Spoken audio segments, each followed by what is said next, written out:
चंद्रकला मोदक तयार करण्यासाठी इथे आपण सर्वात प्रथम सारण तयार करणार आहोत। तर 1 चमचा साजूक तूप या पॅनमध्ये मी घेतलेला आहे। 1 कप खोवलेला नारळ यामध्ये घातलेला आहे आणि ह्याला थोडंसं परतून घ्यायचं। अगदी काही सेकंद हे परतल्यानंतर ह्यामध्ये आपल्याला घालायचं आहे गूळ। जितका नारळ त्याच्या अर्धा पट आपल्याला गूळ घालायचा आहे। तर अर्धा कप इथे मी गूळ बारीक करून घ्यायचा, इथे बारीक करून घेतलेला आहे। आणि आता मंद आचेवर आपल्याला ह्याला चांगलं एकजीव करून घ्यायचं आहे। सतत हलवत आपण ह्याला चांगलं एकजीव करून घेणार आहोत। गूळ जो आहे तो हळूहळू विरघळेल अशा पद्धतीने गूळ जो आहे ते विरघळलेला आहे। यामध्ये 1 चमचा खसखस घातलेली आहे आणि 4 वेलची बारीक करून घेतलेल्या आहेत, कुटून घेतलेल्या आहे। यानंतर गूळ आहे म्हणून जायफळ आपल्याला घालायचं आहे, यामुळे सुगंध छान येतो आणि चवही खूप छान लागते। आता हे सारण जे आहे ते आपलं मस्त असं तयार होणार आहे।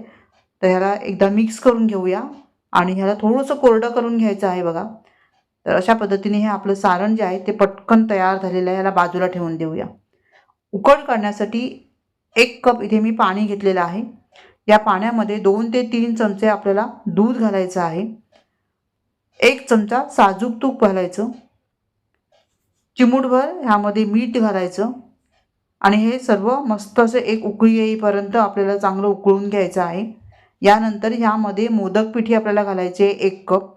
तुमच्याकडे मोदक पिठी नसेल तर तांदळाचं पीठ देखील तुम्ही वापरू शकता। तांदूळ धुवून त्याचं बारीक पीठ तयार केलेलं जे असतं ते पीठ इथे वापरायचं आहे। आता हे सगळं व्यवस्थित आपण एकजीव करून घ्यायचं। गॅस बंद करायचा, झाकण ठेवून ह्याला 5 मिनटं असंच ठेवून द्यायचं। 5 मिनटानंतर परातीमध्ये हे पीठ काढायचं आणि थंड करायला ठेवून द्यायचं। थोडंसं थंड झाल्यानंतर पाण्याचा हात लावत लावत आपल्याला हे पीठ चांगलं मळून घ्यायचं आहे, अगदी एकजीव करून घ्यायचं आहे। ह्याला मस्त असं गुळगुळीत शायनिंग आली पाहिजे इथपर्यंत चांगलं आपल्याला मळून घ्यायचं आहे। तर इथे बघा मी अशा पद्धतीने हे पीठ मळून घेते। पाण्याचा हात लावत लावत हे पीठ आपण तयार करून घेणार आहोत। तर इथे बघा हे मस्त असं स्मूथ पीठ तयार झालेलं आहे। आता ह्याला 5 मिनटं आपण झाकून ठेवूया। 5 मिनटानंतर ह्याचा एक गोळा आपण काढून घेणार आहोत। हाताला मी तूप लावून घेतलेलं आहे जेणेकरून पीठ जे आहे ते हाताला चिकटू नये। बाकीचं उरलेलं जे पीठ आहे ते आपण झाकून ठेवायचं आहे, म्हणजे पीठ आपलं कोरडं पडणार नाही। पोलपाट लाटणीला देखील तूप लावून घ्यायचं आहे म्हणजे चिकटणार नाही। आणि ह्याची एक मोठी पुरी, लांबट आकाराची पुरी तयार करून घ्यायची आहे। हे बघा या पद्धतीने असं लांबट तयार करून घ्यायचं आणि पुरी थोडीशी जाड ठेवायची आहे, खूप पातळ करायची नाही।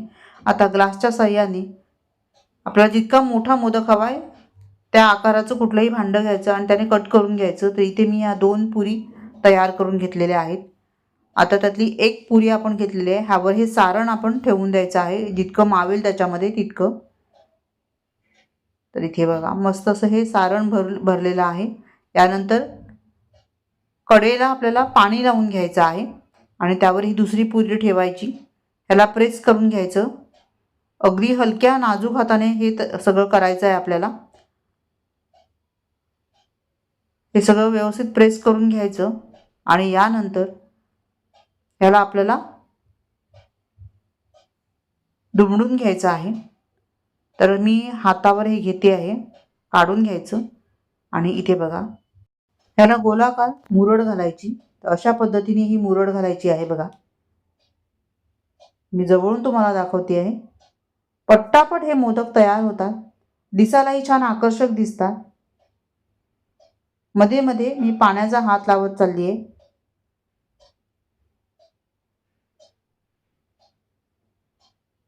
तर अशा पद्धतीने ह्याला व्यवस्थित मी मुरड घातलेली आहे आणि इथे बघा हा मस्त असा चंद्रकला मोदक तयार झालेला आहे। आता आपण प्लेटमध्ये ठेवून देऊया। याच पद्धतीने मी दुसरा मोदक तयार करून घेतलेला आहे आणि याच पद्धतीने आपण बाकीचे सगळे मोदक तयार करून घेणार आहोत। तर इथे बघा काही मोदक मी तयार करून ठेवलेले आहेत। आता मोदक झाल्यानंतर लगेचच त्याला पाण्यामध्ये असं बुडवायचं, म्हणजे स्टीम करताना ते फुटले जात नाहीत। तर अशा पद्धतीने सगळे मोदक मी पाण्यात भिजवून घेते। आता इथे वरून मी थोडंसं केशर लावलेलं आहे, याला आपल्याला स्टीम करून घ्यायचं आहे। त्याकरता चाळणी घेतलेली आहे, चाळणीला तूप लावायचं आहे। आता तुमच्याकडे जर केळीचं पान वगैरे असेल तर ते ठेवायचं, मग तूप लावायची गरज नाही. केळीचं किंवा हळदीचं पान. पण इथे माझ्याकडे आता काही नाही आहे, त्याच्यामुळे मी चाळणीलाच तूप लावून घेतलेलं आहे आणि त्यावर हे ठेवलेले आहेत. आता इथे मी पाणी गरम करत ठेवलेलं आहे. मस्त असं पाणी उकळलेलं आहे. आता यावर आपण ही चाळणी ठेवून देऊया आणि मस्त असे मोदक आपण वाफवून घेऊ. तर एक 5 ते 7 मिनटं आपल्याला हे चांगलं वाफवून घ्यायचं आहे, हे आपले मोदक तयार होतील.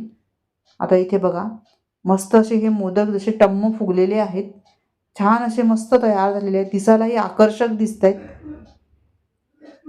आणि तोंडात टाकताच विरघळेल असे हे मोदक तयार झालेले आहेत. तर इथे आपण ह्याला काढून घेतलेलं आहे आणि चाळणीवर ठेवून दिलं आहे. थोडं थंड होऊ देऊया आणि नंतर ह्याला काढूया. तर इथे मी बघा मस्त असं आहे, निघतात देखील, पण केळीचं पान असेल तर उत्तम. आणि हे चंद्रकला मोदक आपण मस्त असे तयार केलेले आहेत. रेसिपी तुम्हाला आवडली का? आवडली असेल तर नक्की कमेंट करून सांगा. हे चंद्रकला मोदक तुम्हाला कसे वाटले?